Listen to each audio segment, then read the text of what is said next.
So all of that is the story and lore of this book. And we have to ask ourselves, like we do everything in this franchise, does any of that f***ing matter?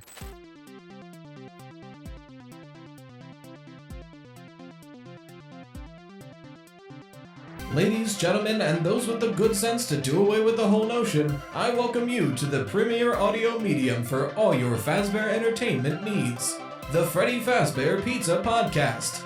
Note, FFPP is not responsible for any loss of appetite, disinterest, dismemberment, or other legally classified statuses. So strap in and enjoy. Hello and welcome back to the Freddy Fazbear Pizza Podcast. I'm your host with the Toast Right Toast here to talk about Five Nights at Freddy's. I sound a lot better. I feel a lot better. I'm still technically sick because I've got a wicked cough, but I'm not congested anymore. My throat doesn't hurt, so I'll take what I can get. But there are going to be frequent cuts in this video for coughing. But who cares? It's FNAF week. In fact, as of recording this, it's August 4th. So today was the Scott Cawthon interview. Oh boy, we're going to talk about that. But the main focus of today's episode is VIP. I just read through it entirely on stream on the 3rd. That VOD is still on my channel with a timestamp for when the actual meat of the book starts. I tried to leave. I kind of forgot to turn off the channel point redeems, and there was some technical difficulties getting the book to work. So the actual bulk of the book doesn't start until 40 minutes in. Technically, we've already started the book by then, but we're 3 pages in, so you can figure it out. And that's when the channel point redeems stop, so there's no noises every 4 seconds or anything like that. But yeah, I wanted to talk about VIP and its implications for the grander story and, other things. So first of all, the book itself is really good. I used to read Choose Your Own Adventure books a lot as a kid. I loved those stories. In fact, one of my favorites was a spin-off that Nintendo sponsored. It was a Mario Choose Your Own Adventure book. I must have tried to beat that book hundreds of times. There was that one, and maybe someone out there can help me. I don't know which Choose Your Own Adventure book this is, but there was one book in particular that I could never beat. I would always get lost, or I would die in an hourglass. But it was a classic fantasy Choose Your Own Adventure book, and the only memory I have of it is that earlier on, you can drink a spider climbing potion that's got spider legs in it, and your character notes how disgusting it is to drink. And one of the deaths is you get trapped in this hourglass by a dragon in the dragon's lair or something like that. That's all the memory I have of this book. But I remember trying hell to beat it. But I love Choose Your Own Adventure books. I think there's such fun ways to get people reading. So I was going into this excited, and I was pleasantly surprised. It was even better than I expected it to be. I kind of assumed it was going to be okay and kind of fun, but no, it was pretty good and really fun. Had some really good reveals in it. It took about 4 hours on stream to get every ending. Well, realistically 3, because like I mentioned, I didn't really even start reading the book until 40 minutes in. And that was with chat and talking about what's happening, taking breaks in between pages. So it's a shorter book, but it's free, it's a free ebook. That being said, because it took 4 hours just to do this book, probably not going to stream the other books. To be fair, the other books are paid for products, so it feels kind of douchey to stream those entirely the day they come out. I'll definitely be making content about them, but I don't think I'll be streaming their entirety. Let alone the fact that they're double the length, and since it's Choose Your Own Adventure, that's triple the length essentially. It just wouldn't be feasible or moral, I guess. But like I said, if you haven't read VIP yet, I really recommend it. And if you haven't read VIP, maybe don't listen to this podcast because spoilers ahead. There's your warning.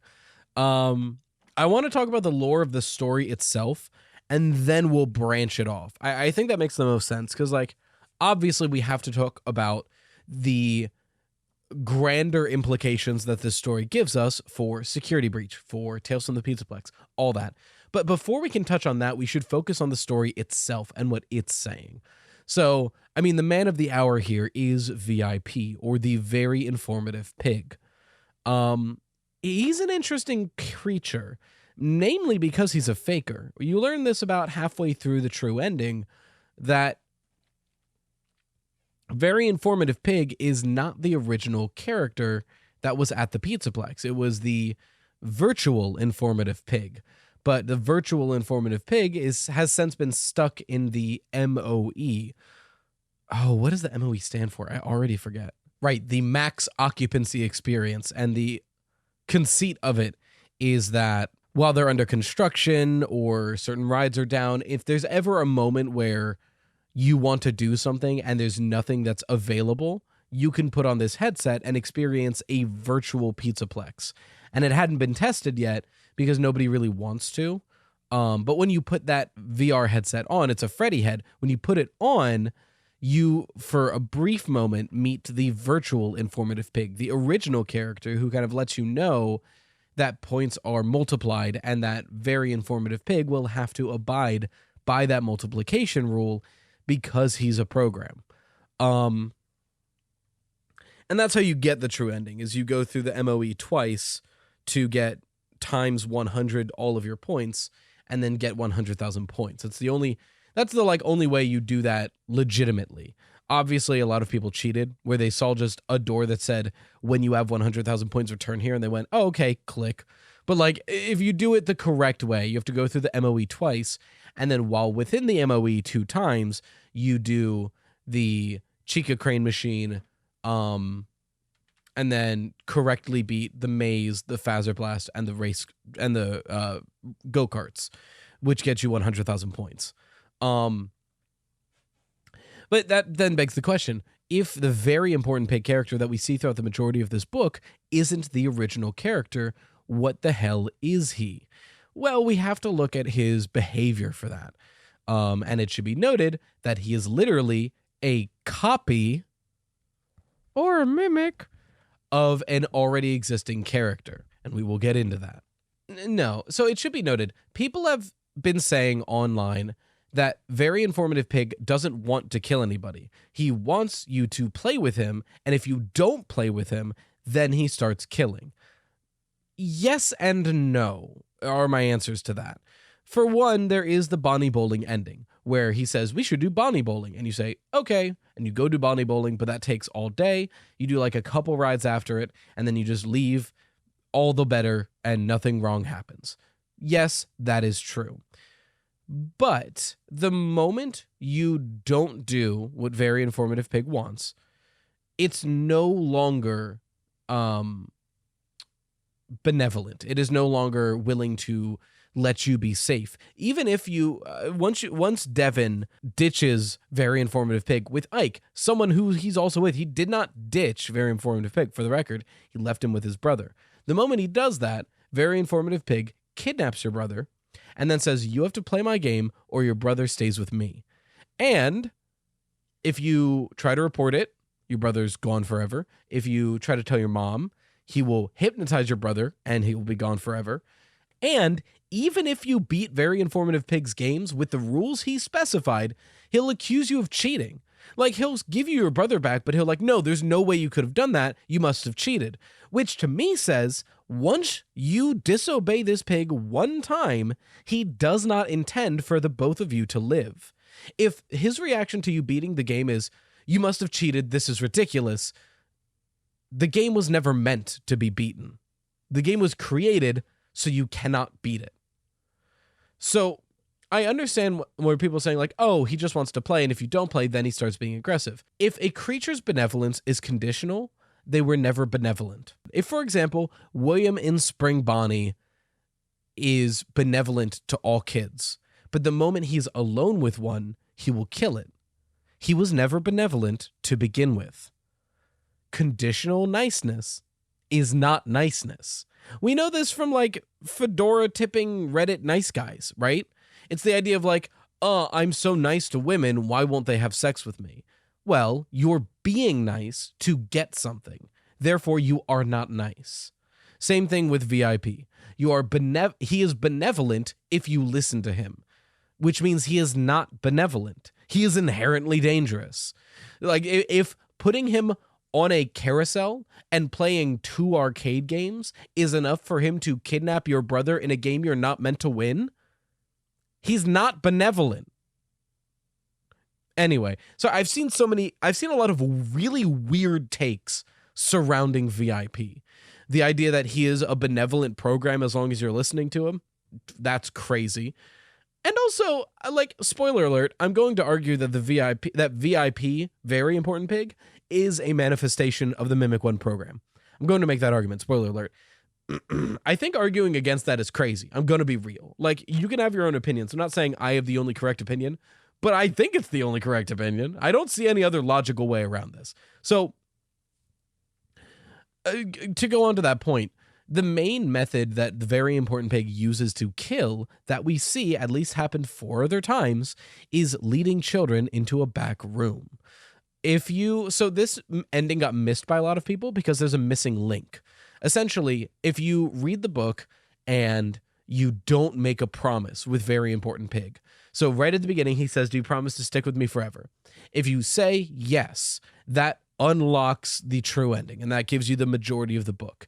If you say, "I don't promise you this," then you get an option to do something else, where you start going, and he's like, "Oh, please promise," and he goes, "No, I don't want to get bossed around by you.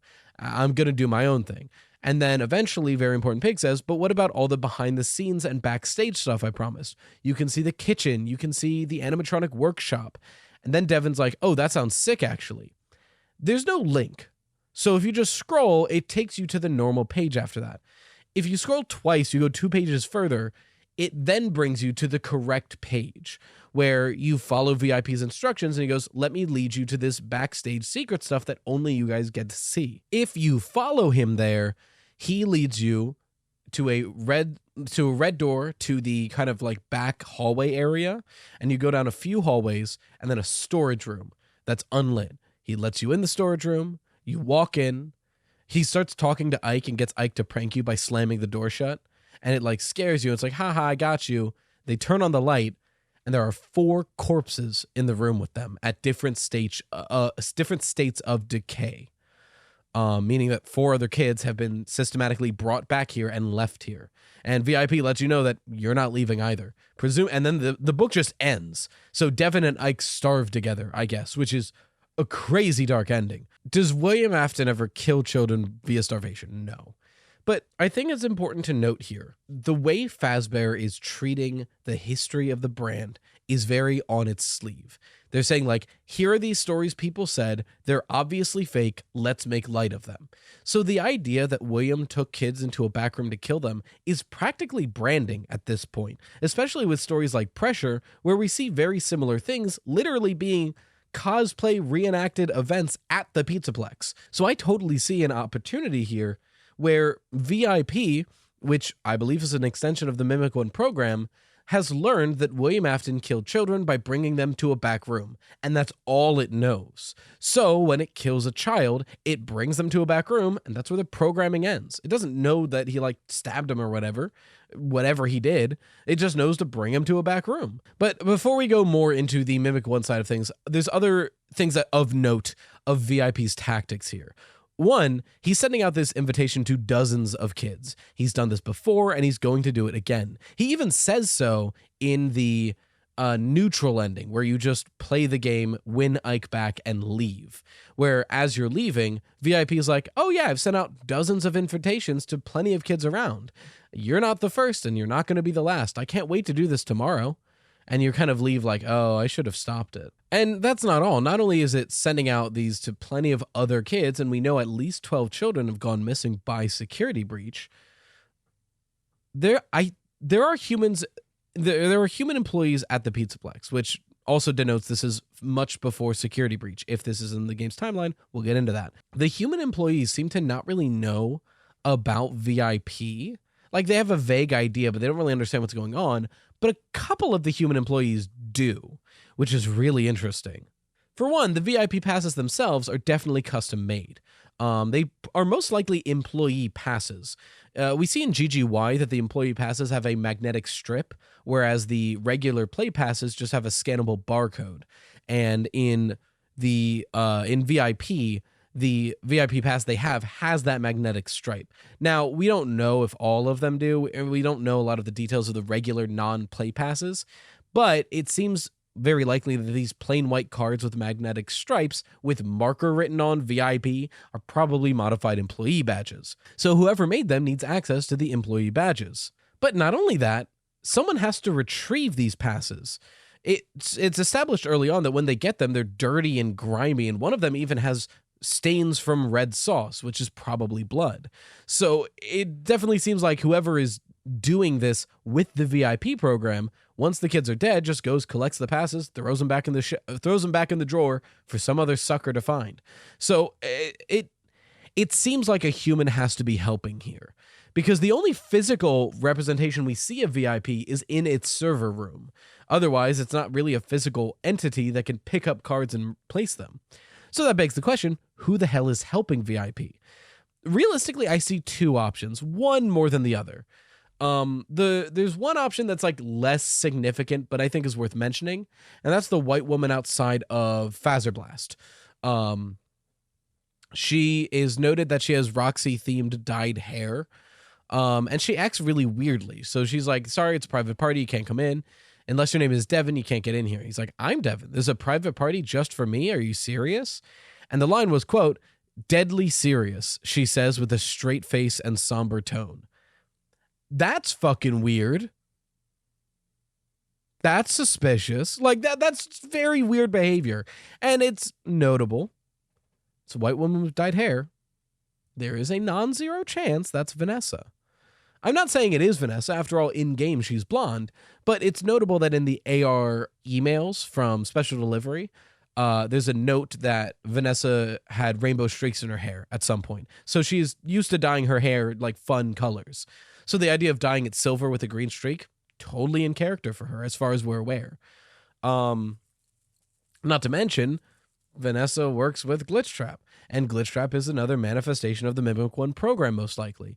So if Vanny is kind of the like get shit done killer, Vanessa is the, as we've said multiple times on this channel and throughout the community, the unwilling follower. So I could totally see Vanessa knows what's going on and has to play along, but doesn't want to. And that's why she's like, get out of here, kid. Get out of here. She knows who Devin is. She already knows. Everyone knows who Devin is who's in on this. So she's like, get out of here. Unless your name is Devin, get out of here. Like, she has to say that. And then suddenly, yes, this is your party. Welcome in. I think that's super possible. Is it likely? It's a stretch. The person who definitely seems in on it, which is interesting because it's a new character, is the old security guard. So if you go to Rockstar Row, there's a security door you can go through. And if you do, you can like lock the old man security guard out of his office and like fuck with him for a little bit. When he catches you, he's like, very funny, I've got the keys. I normally should kick you out, but this is your first infraction, here. And he gives you a security badge, sends you on your way. That's already a little strange. What's really strange is the end of the true ending. Once you've gone and gotten 100,000 points, you've defeated VIP, you've unplugged it, sent the whole Pizzaplex into mass hysteria because so many things start shutting off and breaking, and it's unplugging the server and just fucked with everything. You leave and you find the security guard and you tell him everything. And he goes, you were very brave, Devin, and you too, Ike. Don't worry. The Pizzaplex will make sure all of this is like it never happened. Let's keep VIP our little secret. And even Devin's like, it's a little weird he believed me. And then he sends you on your way. The idea that like the correct response here is don't tell anyone. I'll make sure this all goes away. That's suspicious as fuck. Not only that, but granted, Devin explains everything in that he could have said their names.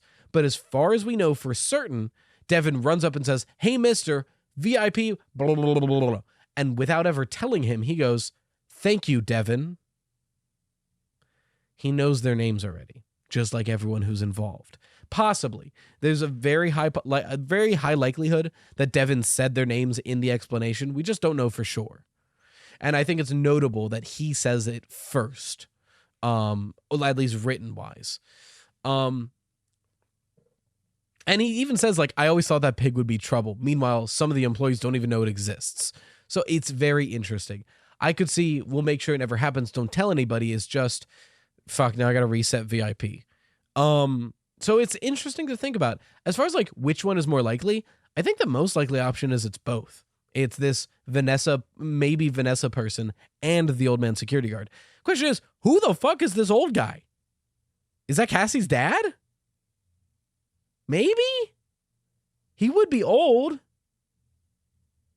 But then why would he be working with them? So all this to say, there are humans helping VIP, at least one, and VIP copies a previous character to do a new role that's inherently violent. I'm sorry, if it walks like a duck and talks like a duck, it's a duck. I think VIP is the Mimic One program. Do I think it's Glitch Trap? I don't know, nuance.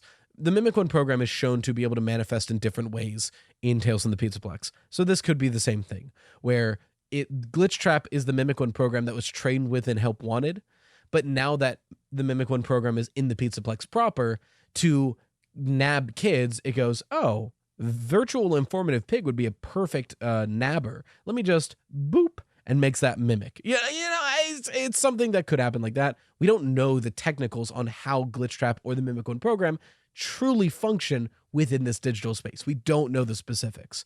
But I believe that VIP, at least very important pig, is an extension of the Mimic One program. So like, why is he more friendly than Glitch Trap? I think it's to abduct children. And it goes back to like the thing about security beats, like there's 12 missing kids. We're never explained why. And this goes back to this too. Like, why is the Mimic One program kidnapping these children? What is the purpose? Possibly just doing what William did, possibly trying to get Remnant or Agony. It's hard to say right now. So all of that is the story and lore of this book. And we have to ask ourselves, like we do everything in this franchise, does any of that fucking matter? Probably yes. Now, I wrote this Saturday night, and then I watched the Scott Cawthon interview that came out today, Sunday, August the 4th. And I had some changed opinions after that. So I'm suddenly going to break away from my notes, which if I sound more like trailing and like rambly, that's why. I usually have bulleted notes for these podcasts. I'm going to break away from that because of that interview. So first of all, is this story within the game's timeline? I think most definitely yes. I keep going back to the week before. As a book, it is the most unambiguous in-game continuity book we've ever had. The back of the book literally says verbatim, oh God, I gotta look it up because I don't want to fuck this up. The back of the novel says verbatim, return to where it all began in this interactive novel set before the very first Five Nights at Freddy's game. That is like as unambiguous as you can get. That is like grabbing you by the shoulder saying, this book is set in the games. And if one book in the series is, I'm going to assume, unless proven otherwise, all the interactive novels are set within the games. I can't think of any other reason why. Why would 1 be and 2 and 3 aren't? Or 0 isn't? You know what I mean? So that being said, VIP gets that same lenience. That VIP, I'm going to assume, is within the game's continuity. Now, this is edging into what this week's video is going to be about, unless Into the Pit comes out early. A little peek behind the curtain. I'm planning on making an Into the Pit video as soon after the game releases as I can. The question is, when does Into the Pit come out? We know Into the Pit comes out on Thursday. Does that mean Wednesday at midnight? Does that mean Thursday at noon? Does that mean Thursday at midnight? If it's Wednesday, if it's anywhere before like noon or earlier on Thursday, Friday's video is most likely going to be Into the Pit.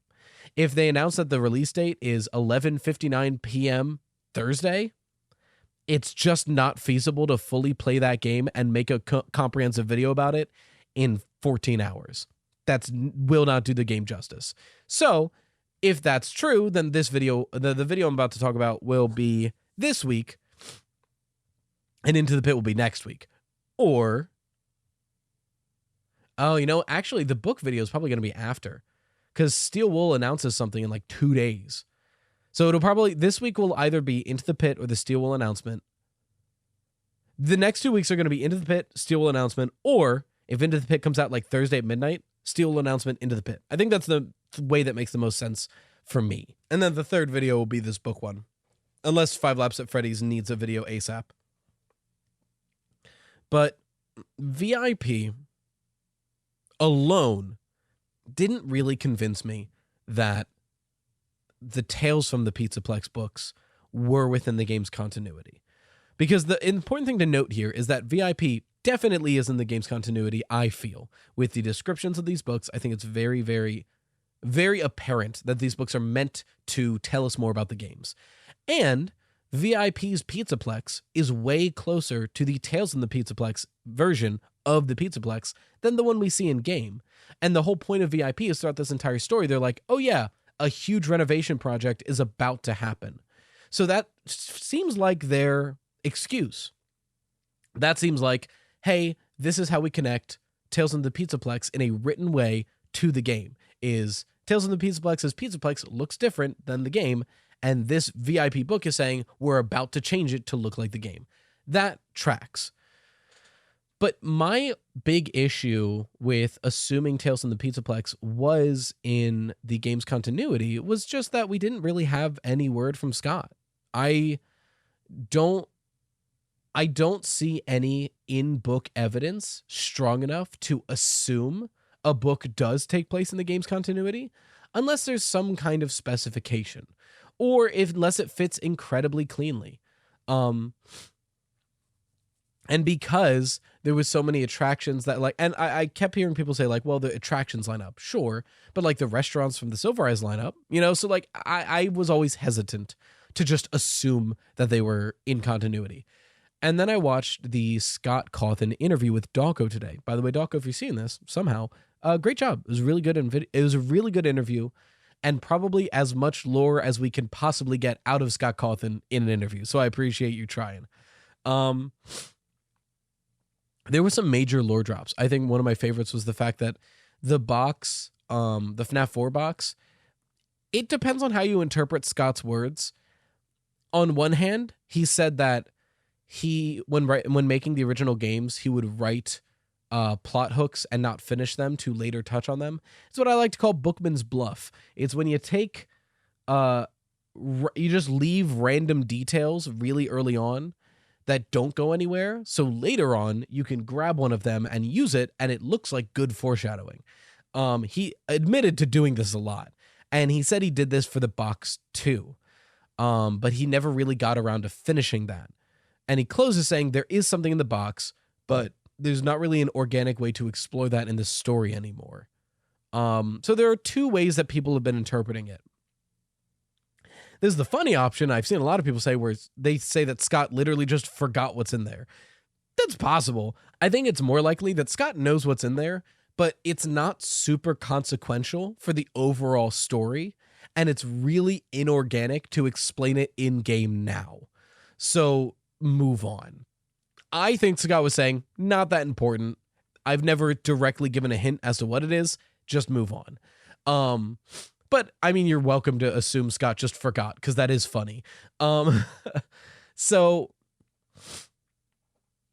there was a couple lore drops, but one of the bigger ones, I think, wasn't necessarily a lore drop, but a confirmation from Scott. One of the things they talked about was that Scott had a sort of regret when developing Security Breach. And that was when making the game, he didn't want to tell Steel Wool the story of Security Breach. Understandably. This was the first, sure, there's help wanted, but this was the first big, full, $60 game made by another company on a franchise where the whole, main draw point for a lot of people is the secretive lore. So the idea of telling this very close to your chest secret to 50 people or however many people are at Steel Wool is probably scary. And I understand why he didn't do that. But he said what he did was tell them to put put this here, put that here, put this here. He put pieces in place, and he hoped that players would see those pieces and piece together the story, as we always have. But in not telling Steel Wool what the story was supposed to be, the way they placed those pieces point to a different story. And Scott pretty much said, like, the story of Security Breach is not what he intended the story to be. And Ruin and Help Wanted 2 are meant to course correct that. And it seems like, from what he said, the things that released after Security Breach, for the most part, did course correct it into the story he intended in the first place. And one of the examples he gives is that in his original intention, Burn Trap was not supposed to ever move. He was supposed to be seen in like the corner of your vision, behind certain things, almost like an Easter egg, similar to Golden Freddy, where he just like appears and then disappears. But he was never meant to like be a moving thing. Whereas he said, here, do Burn Trap, and the Steel Wool made a huge boss fight. And it was cool, it was in there, it's done. And to be clear, Scott like was very clear. He's not saying Security Breach is not canon. Not saying that. Security Breach is a canon game. He even said, like, it's too late. This is part of the lore, and we are not changing it or replacing it. But we are course correcting it with the things that come after. That was probably the... I think that was the information from Scott I needed. I think I'm comfortable just for now until anything else comes out in the future, you know, if we find hard evidence disproving it, you know, like I'm never going to be set in stone in anything I say. It's FNAF. FNAF isn't set in stone. But moving forward, I think I'm a Tales Games believer. And if you don't know what that means, half of the audience just erupted in applause. Like the NASA landed the rocket and the whole crowd started jumping up. But if you don't know what I mean by that, that information from Scott leads me to believe that Tales from the Pizzaplex are stories that take place in universe that are meant to course correct the story of Security Breach. So what does that change, right? And some of you haven't read those books. What do those books bring to the table that change things? For the timeline, not a huge amount of change, depending on how far you go with it. For one, it gives us more information. A lot of Tales from the Pizzaplex is secondary information. Information about the Pizzaplex, its construction, its history, less about like specific information. So a lot of Tales from the Pizzaplex is like you can add it to any timeline and not fuck with it at all. So then like what are the big changes if you include Tales from the Pizzaplex? One, we now know who the Mimic's creator is, and more of the Mimic's backstory. That being Edwin Murray, someone who was hired to make more FNAF animatronics way back when, and to watch over his son, he created the Mimic program. I've covered that book several times. Hyperdroid has a much better video on it because Hyperdroid's been a Tales Games believer for a lot longer. So I recommend Hyperdroid if you want to kind of get up to speed on that. Gregory, at some point, was subservient to Glitch Trap. Now, this is something I've been saying for a while anyway. When GGY came out, I kind of took it and went, well, even if this book isn't in the timeline, the main plot of this definitely is. So I took that in stride a while ago. I think that makes a lot of sense. That at least up until Security Breach, Gregory was just another Vanny, going under either Dr. Rabbit or GGY, depending on how you interpret it. Other than that, there's not a whole lot of huge implications. Now, I said depending on how deep you go. Some people argue that Frailty, the first Tales from the Pizzaplex story, implies that if Tales from the Pizzaplex are within the continuity of the games, so are the Fazbear Fright stories, because Frailty features the same necklace from To Be Beautiful. I see that. I do have a problem with it. I think that necklace, I would want a character to come back. Just the necklace, to me, implies that it's more so telling us, hey, here's something we spent a whole series of books explaining exists, that being Remnant.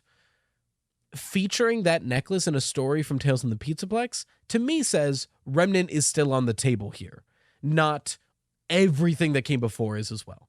That's my hesitancy there. But who knows? You know, Return to the Pit and Into the Pit might be doing the same thing that VIP did. We'll find out. But yeah, I think I think at this point, if I were to continue personally not believing that Tales from the Pizzaplex are within the game's continuity. I think that's just me being stubborn, and I've always tried to hold myself to not being stubborn. And with this new information from Scott, that Security Breach didn't tell the story he wanted it to tell, and that he's been course correcting since then, Tales from the Pizzaplex makes a lot more sense now. And that information from Scott, I think, is reason enough for me to be like, sure, I take it on board. So I will be moving forward. That being said, I still think it's valid to not. I'm not saying like everyone should be a Tales Games believer now. I think it makes the most sense with the information we have. But if you don't want to, I don't think you have to. After all, like I said, it's Five Nights at Freddy's. Everything is in flux. Scott might have forgotten what's in the FNAF 4 box. Who the fuck cares what you believe?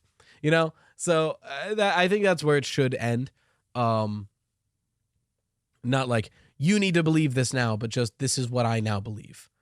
And it's not, VIP enough wasn't to do, it was the Scott interview that really got me there. And like I've always said, like, I want some information from Scott to course correct. And I think that's what this is. That being said, we're 40 minutes in. That was a lot to talk about, but we still have 3 questions. Now, if you want your questions answered on the podcast, right now you have to email me. Spotify took away the Q&A feature. Now it's a poll feature. So I don't know how to bring that back. Until further notice, you do have to email me. That email address is Freddy Fazbear Pizza Podcast @gmail.com. You can copy and paste that from the description because it's a pain to type. Our first question comes from Sleepy Any-All. With the recent announcements of the interactive novels making it seem like that'll be the focus on FNAF books for a while, what would your dream interactive novel be? Who would be the protagonist, and what would the plot be? This is a really good... I haven't gotten this question before, and I really like it, because I've gotten plenty of, like, what's your dream FNAF game? What's your dream FNAF book? But the idea of, like, what's your dream interactive FNAF novel is really interesting.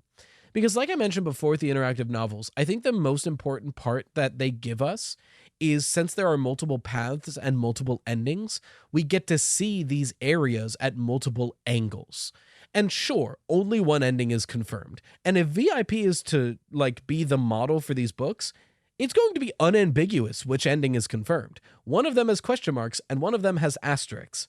To me, the one without the question marks is the true ending. Like, that's pretty unambiguous.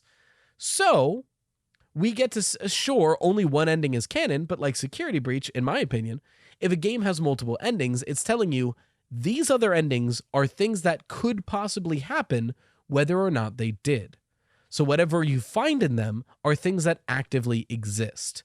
Just because the true ending doesn't have us go into the back room with 4 bodies doesn't mean that room doesn't exist. In fact, 2 of the game overs end in that room. So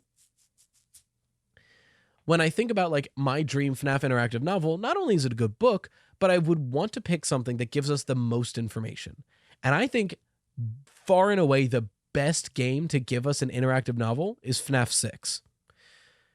Giving us an interactive novel to show us the ins and outs of that Freddy Fazbear Pizzeria simulator where we play as Mike would go so hard, and we'd get to know so much information we don't have.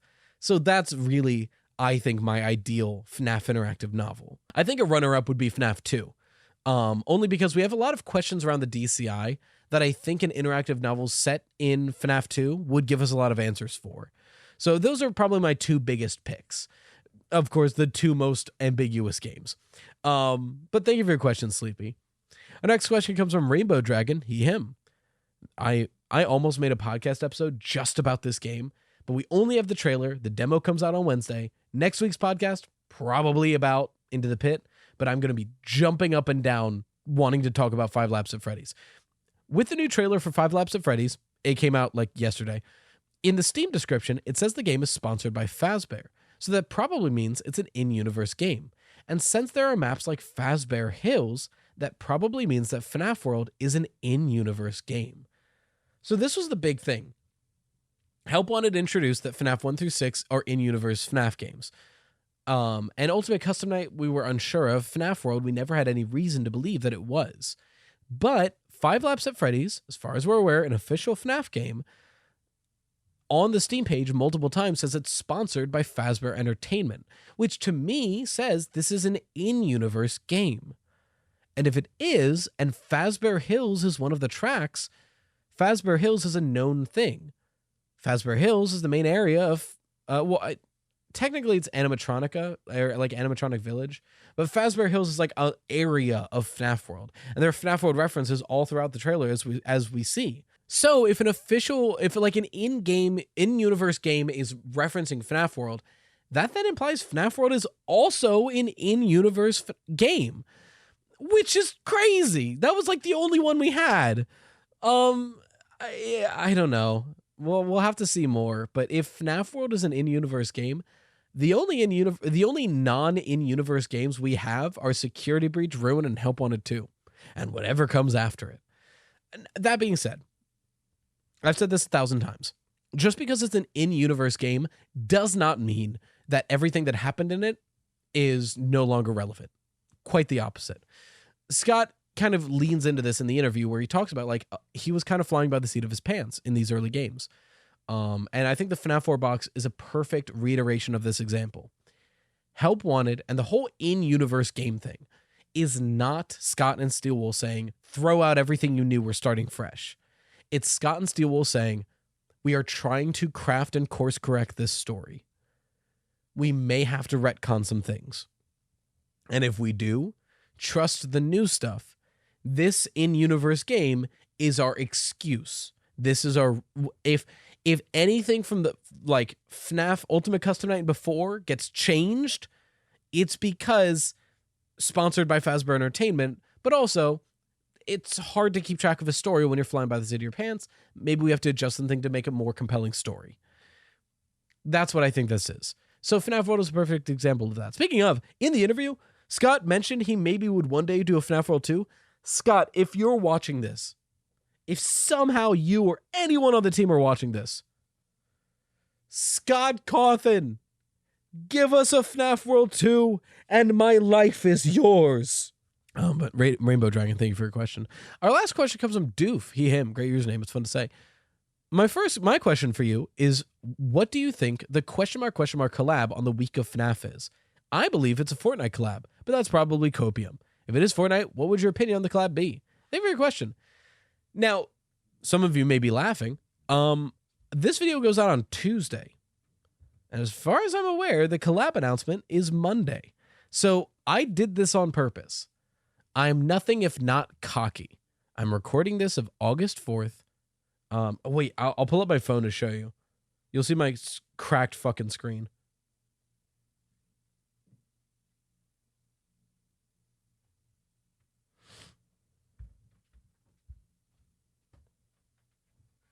$11.24. Hold on. I can't show you my full like wallpaper because my kids' faces are on it and I want to show you guys that. I'll go to like the Google Weeks. It's Sunday the 4th. Okay, you see that? I'll move it around. I'm not good enough to edit this. I promise you. It is August 4th, 11:25 p.m. This is before the collab announcement. I don't know, but I'm going to make my prediction. So, in the interview, he mentioned that he's been hesitant for collabs because he wants to make sure it aligns with the brand, and I understand that. However, and some people took that as a deconfirmation of Fortnite, and I see that, but we're also doing that Funko Fusion game, and that's a very silly game. So I don't think silly is what he meant by devaluing the brand. So I don't think it's a deconfirmation of Fortnite, and I think everyone's biggest hopes are Fortnite or Dead by Daylight. The big question is this a game or merchandise? And it could go either way. So we'll do one for each. I'll give myself a 50-50 shot. If it's a game, I've seen Dead by Daylight, which here's my thing. My hope, I want it to be Dead by Daylight. I think that would be my perfect collab. But let's think about options. Fortnite, I've seen all the arguments for it. I think it is very likely. There's some bad endings here. Could just be the Roblox game that leaked in January. Some people mentioned that Stumble Guys is getting an update around that same time. That'd be pretty funny it'd be a bad ending. Look, Stumble Guys is, I prefer Fall Guys. It's weird to me that Stumble Guys gets such high caliber collabs for what is like a shameless Fall Guys ripoff. It's funny. It's really funny that like Fall Guys is here, and then Stumble Guys, which is essentially a mobile ripoff, has a My Hero Academia crossover event. That's crazy to me. No shade. I've played Stumble Guys. It's fun. And then it could be like anything else. I think I'm going to stake my claim. I think the collab is Fortnite. I think it makes sense with how Fortnite is trying to get like every brand under the sun, and being a part of that would be meaningful in the same way that Funko Fusion is. Funko Fusion is a celebration of like all these IPs. Fortnite is the same way. And to answer your second question, if it is Fortnite, what would my opinion on the collab be? I think that's awesome. I don't really play Fortnite. I played it like once or twice when it first came out. I haven't played it since. I'm probably not going to start playing it. If there's a Fortnite collab, I'm going to stream it until we get Freddy. But I think it'd be really funny to do that like Guitar Hero mode that I've seen. I would probably just do that and just only do that. And then I get to play Guitar Hero as Freddy Fazbear. That's fucking sick. If it's a brand, I think it's most likely a figure collab, like a really high quality figurine collab. Because Scott knows this fandom has always begged for good figures, and we've got some. We don't have a lot, and it's not hard to make a good figure of an animatronic. So like really high quality figure. I'm saying it's not. I think it's possible. It might be a first 4 figures. They make these really high quality PVC $400 statues, but like I think that's perfect collaboration brand wise. My dream collaboration would be Kigurumi. It's that brand that makes those like adult sized pajama onesies that are really high quality and cute. I think that'd be a perfect collaboration for FNAF. That's what I want to happen. I think if it's a brand, I'm calling first 4 figures. If it's a game, I'm calling Fortnite.